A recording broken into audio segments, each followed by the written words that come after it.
After so many discussion at pagpapaliwanag, napapayag ko rin si Tony Starks to share his journey ng kanyang battle sa psoriasis. Itong video na to, this was taken a year ago na okay pa ang balat niya. It all started in May of 2023. Nag-start siya, na-cover ng flakes ang buong scalp niya. To the point na nabubunod na rin yung mga buhok niya dahil sa pagtanggal namin ng mga flakes sa ulo niya. Nag-consult kami sa derma pero lalo siyang lumala, kaya nag-self-medicate na lang siya. And then bumaba sa mukha niya, una sobrang pula, tapos nagkaroon ng maraming flakes.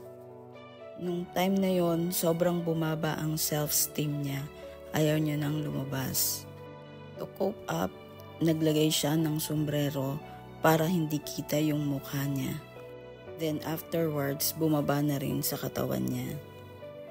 Una sa likod, sa braso, at panghuli sa mga paa niya. And then in May 15, 2024, biglang namaga ang paa niya. Kaya nag-decide kaming pumunta ng RITM para magpa-check sa derma. Doon binayopsi siya at nagpa-test sa dugo para daw sa gamutan niya. Kasi kung hindi kaya ng topical, papainumin na siya ng gamot. Niresetahan siya ng steroid ointment na hinahalo sa petroleum jelly na kailangan naming ipahid twice a day for 2 weeks. Sa scalp niya, niresetahan siya ng shampoo at ng steroid din na liquid. 2 days before matapos ang 2 weeks na gamutan niya, nagkaroon siya ulit ng mga butlig-butlig. Pagbalik namin sa derma, ang sabi ng derma, nagkakaroon ng resistance ang balat niya sa ginagamit niyang steroids. Kaya binigyan siya ulit ng mas mababang steroids at another 2 weeks na gamutan. In-advise din siya na magpa-consult sa rheumatologist for possible psoriatic arthritis. Happy na rin kami sa naging result ng almost 3 weeks naming gamutan kasi nakakapag-short na ulit siya at bumalik na ang kanyang confidence. Na-realize namin kung napunta agad kami sa tamang derma, hindi sana lumala ng ganun ang psoriasis niya.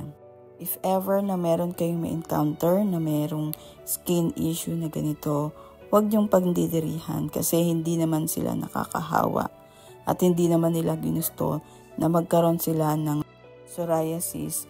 This is a lifetime disease at wala pang cure hanggang ngayon. If in case suspected nyo na meron kayong psoriasis, don't hesitate na lumapit agad kayo sa derma. Mayroon tayong mga libreng check-up at financial assistance para sa mga gamot. Ito na ang result ng 3 weeks na puyatan at pahiran ng gamot araw-araw. Sa mga may psoriasis, don't give up, laban lang. God bless you all, gagaling din tayo.